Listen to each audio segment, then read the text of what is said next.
Thank you, sir, for your धन्यवाद sir. generosity. यानंतर माननीय सौ सुप्रियाताई सुळे यांना विनंती करतो की आपण प्रसंगोचित मनोगत व्यक्त करावं. नमस्कार.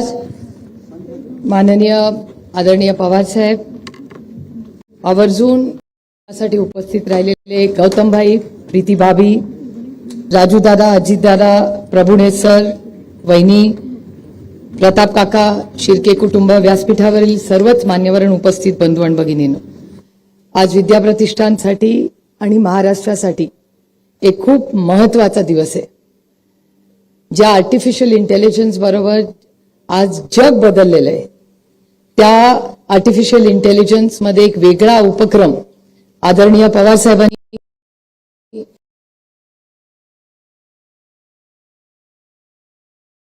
भाभींच्या हाती होते. मी त्या सगळ्यांचं मनपूर्वक आभार मानते आणि सगळी जी टीम आहे विद्या प्रतिष्ठानची, त्यांचं सगळ्यांचं मनापासून कौतुक करते. काही व्यासपीठावर आहेत, काही इथे आहेत, त्या सगळ्यांचं मी मनापासून आभार मानते. गौतम भाई, प्रीति भाभी, आप दोनों का बारामती में फिर एक बार मैं तहे दिल से स्वागत करती हूँ. आपका और इस परिवार का मेरे ख्याल से 30 सालों का प्यार का रिश्ता रहा है. माझ्यासाठी गौतम भाई आणि प्रीती भाभी एक मोठा भाऊ आणि बहिणींसारखे आहेत. कधी आयुष्यात चांगली किंवा गोड बातमी किंवा कडूही बातमी ही हक्काने कुठल्या भावाला सांगते तर मी कधी हक्काने रागवतातही मला.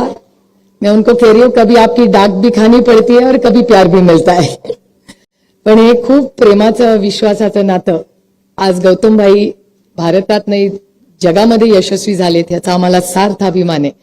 कारण का गौतम भाईच्या सुरुवातीपासून जी संघर्ष हा आम्ही सगळ्यांनी कुटुंब म्हणून फार जवळून पाहिलेला है. बहुत कम लोगों को पता है कि आपकी शुरुआत कैसी हुई है और आज गौतम भाई जो खड़े हैं उसका पूरा क्रेडिट सिर्फ और सिर्फ प्रीति भाभी के पेशेंस को जाता है.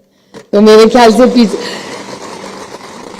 कारण त्यांच्या घरातलं वातावरण, त्यांची जी मुलं त्यांनी वाढवली आहेत, तो क्रेडिट गौतम भाई को जाता है.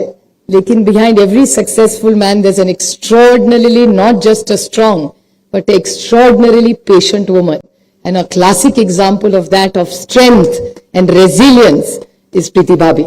So we are really happy that you have come with Gautam Bhai here today. आज बारामतीमध्ये हा एक खूप वेगळा कार्यक्रम आज होतोय. ही खूप नवीन गोष्टी आपल्या आयुष्यात बदलत आहेत आणि आर्टिफिशियल इंटेलिजन्सच्या माध्यमातून आपलं जग बदललंय. म्हणजे मी तुम्हाला गंमत म्हणून सांगते की पार्लमेंटमध्ये भाषण करताना आम्हालाही कधी कधी काळजी वाटते. कारण का एखादं बिल हे चॅट जीपीटी वर टाकलं तर चॅट जीपीटी भाषण बाजूनी करायचं का विरोधात करायचं ह्याचे दोन्ही वेगळे पॉइंट्स काढून देतं. आणि त्याच्यामुळे आम्ही टाकतो आता न्यूक्लिअर अग्रीमेंटचं बिल आलं, न्यूक्लिअर बिलचे फायदे टाकले की ते फायदे धडाधडा येतात. मग त्याला जर सांगितलं की मला 7 मिनिटाचं पार्लमेंटमध्ये भाषण करायचं आणि ते चॅट जीपीटी इतकं हुशार आहे की त्याला कळते की सुप्रिया सुळे मुद्दे टाकते, त्याच्यामुळे त्या अल्गोरिदम मध्ये मलाच ते विचारतं पार्लमेंटमध्ये भाषण करायचं का रॅलीमध्ये भाषण करायचंय. म्हणजे त्या कृत्रिम बुद्धिमत्तेला म्हणजे काय त्या करावं त्या कृत्रिम बुद्धिमत्तेचं असं झालंय. पण ऍट द सेम टाइम कृत्रिम बुद्धिमत्ता ही अतिशय महत्वाची आहे. पण कृत्रिम बुद्धिमत्ता असली तरी ती आर्टिफिशियलच आहे. ती कधीही माणसाची जागा घेऊ शकत नाही याची जाणीव आपण सगळ्यांनी ठेवली पाहिजे. तज्ञ आपण आयुष्यात बदल हे सगळ्यांना त्याच्याबद्दल आपल्याला सगळ्यांना बदलावंच लागतं. टेक्नॉलॉजीने आपलं आयुष्य हे याच्यात खूप एक वेगळी कलाटणी लागली. मला शिक्षक अनेक वेळा विचारतात कि आमच्या नौकरीचं काय होणार. गौतम भाई, अभी लोगों को लगता है टीचर को लगता है अभी का क्या होगा, लेकिन मैं उनको आश्वासित करती हूँ कि टीचर की जगह कंप्यूटर कभी नहीं ले जा सकता. कंप्यूटर तुमच्यावर संस्कार नाही करू शकत. जी एखादा कमी जास्त मार्क पडले तर आर्टिफिशियल इंटेलिजन्स तुमच्या पाठीवर थाप नाही मारू शकत. किंवा एखादा शिक्षक पेपर का चुकला माझा हे जरी चॅट जीपीटीनी सांगितलं तर तो इमोशनल क्वेश्चन जो असतो ना, तो नात्यातला जो ओलावा आहे ना, तो काही चॅट जीपीटीने अजून तरी काढलेला नाहीये. फक्त कोरियामध्ये एक झालेलं आहे. कोरियामध्ये आता इतकी लोक त्या आर्टिफिशियल इंटेलिजन्स आणि तंत्रज्ञानात तिथे एक असे क्लब एक बिझनेस निघालाय की कुणाला मिठी हवी असेल तर मिठी मारणारा क्लब आहे. ते आपल्याला बारामतीत करायचं नाहीये. ते कोरियाला आपल्या शुभेच्छा आहेत. पण भारतीय संस्कृतीमध्ये तंत्रज्ञान आणि आपले संस्कार ह्याची चांगली सांगड ही घातलेली. आणि गौतमभाईंच्याही कामामध्ये तुम्ही बघितलं असेल त्यांच्या EB मध्ये जेवढं त्यांनी इन्फ्रास्ट्रक्चरला केलेलं आहे तेवढ्या प्रीतीभाबींच्या साथमुळे आज भारतात सगळ्यात पुढच्या 5 वर्षात हॉस्पिटलचे बेड्स हे सगळ्यात जास्त कोणाचे असतील तर ते गौतमभाईंच्या CSRचे असतील. त्यामुळे आपल्या सुखदुःखात भारतीय माणसाच्या नोकऱ्या तर ते देतीलच. मला इतकं कौतुक वाटतं. इथे तो मुलगा आहे मला वाटतं कुठेतरी, तो आपल्या विद्याप्रतिष्ठानमध्येच शिकलेला आहे आणि तो साहेबांना येऊन आता भेटला आणि सांगितलं. आणि ती गौतमभाईंचा वशिला ना बाळासाहेबांचा वशिला आहे. मेरिटवर त्याला अदानी ग्रुपमध्ये नोकरी मिळालेली आहे. मला सार्थ अभिमान आहे अशा. त्यामुळे आपलं हे जे नातं आहे या नवीन तंत्रज्ञानाचं त्याचा आज एक MOU ही होतं. आणि सरांचा आग्रह होता खरं सर हा तुमचा मान आहे तुम्ही हे बोलायला पाहिजे होतं. पण आज एक मेमोरँडम ऑफ अंडरस्टँडिंग विद्या प्रतिष्ठान बारामती विद्यानगरी भिगवण बारामती आणि अदानी ग्रुप ऑफ इंडस्ट्रीज मध्ये आपण काय एकत्र करणार आहोत. आणि हे पत्रकारांसाठी जास्त आहे, गैरसमज नसावे. रिसर्च आणि डेव्हलपमेंट, फॅकल्टी आणि स्टुडंट ट्रेनिंग, प्लेसमेंट आणि internship opportunities, industry specific projects, faculty student exchange programmes, skill development programmes आणि सपोर्ट फॉर स्टार्टअप्स. आता अदानी ग्रुप आणि विद्या प्रतिष्ठान एवढ्या वेगवेगळ्या पैलूंमध्ये एकत्रपणे काम करणार आहे. आणि याचा दरवर्षीचा एक आढावा आपण सगळे घेत जाऊ. कारण का तंत्रज्ञान इतकं बदलत चाललंय त्याच्याबरोबर आपल्यालाही त्याच्याबरोबर त्या पेसमध्ये बदलायला लागणार आहे. पण व्यासपीठावरनं मला 5 मिनिटं दिलेत आणि मला बेल वाजल्याशिवाय भाषण बंद करता येत नाही. पण मला माहितीये की वेळ सगळ्यांचाच आणि आपण आज गौतमभाईंचंच भाषण खरं तर ऐकायला सगळे आलेले आहात. पण मी गौतमभाईंना एवढंच सांगेन, गौतमभाई आज यह जो वास्तु है इसमें पवार फैमिली का नाम तो ज्यादा आता है लेकिन इसके पीछे हर बारामतीकर का जो प्यार और विश्वास है, इसी कारण आज यहाँ विद्या प्रतिष्ठान खड़ी है.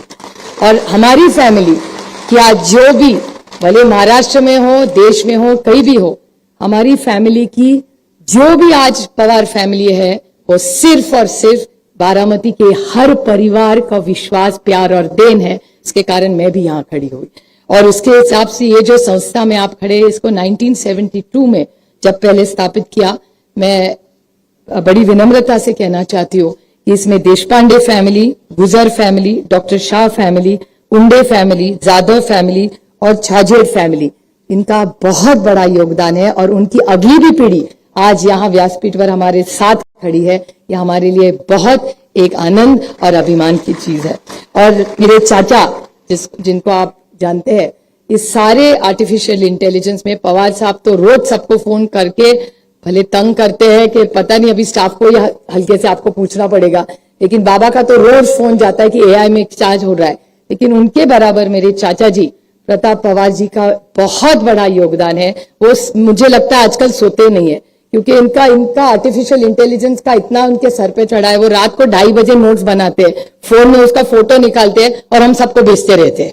तो 24 घंटा इस जो आर्टिफिशियल इंटेलिजेंस का काम यहाँ भी हो रहा है बारामती एग्रीकल्चर ट्रस्ट में, हमारे मेरे बड़े भाई राजेंद्र पवार जी और नलौड़े सर ने जो योगदान किया, ये पूरी जो टीम है वो एक टीम वर्क से काम कर रही है. और वहां artificial intelligence, machine learning, data science, edge computing, industry 4.0, cyber security और ऑटोमेशन. और हमारे यहाँ पार्टनरशिप में Oxford University, Microsoft, Nvidia, Gates Foundation और हार्वर्ड यूनिवर्सिटी और वॉशिंगटन स्टेट यूनिवर्सिटी, इन सब का ये हमारा जो चल रहा है काम, इस सब में हर इस यूनिवर्सिटी से हमारा नया रिश्ता बना है. बहुत सारी जगह हमारे बच्चे भी वहां जाएंगे और एक आइडिया एक्सचेंज प्रोग्राम, वहां के बच्चे बारामती आएंगे और हमारे बच्चे वहां इन सारे यूनिवर्सिटीज में जाएंगे. तो एक बहुत बड़े काम की आज छोटी शुरुआत आप और भाभी के हाथ से आज हो रही है. आप दोनों यहाँ इस कार्यक्रम के आए, मैं तहे दिल से आप सबका बारामती की तरफ से स्वागत करती हूँ. और हर साल आप आते रहे और कुछ अच्छा से इस राज्य को नहीं देश को अर्पित करे, इतनी ही मैं अपेक्षा. टीम को बहुत बहुत आभारी हूँ. धन्यवाद. जय हिंद, जय महाराष्ट्र.